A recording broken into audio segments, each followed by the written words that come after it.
Dulu dia ni orang cop macam-macam.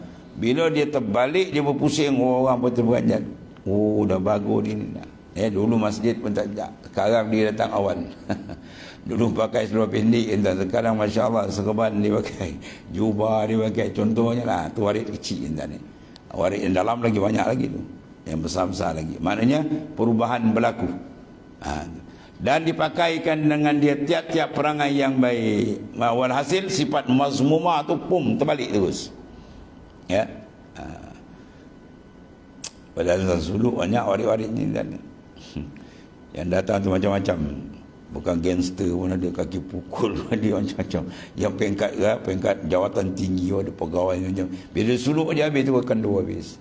Oh, habis dah tuan, tak ada dah, dia kata. Oh, tertipu kita, baru dia perasan. Baru dia perasan, ya.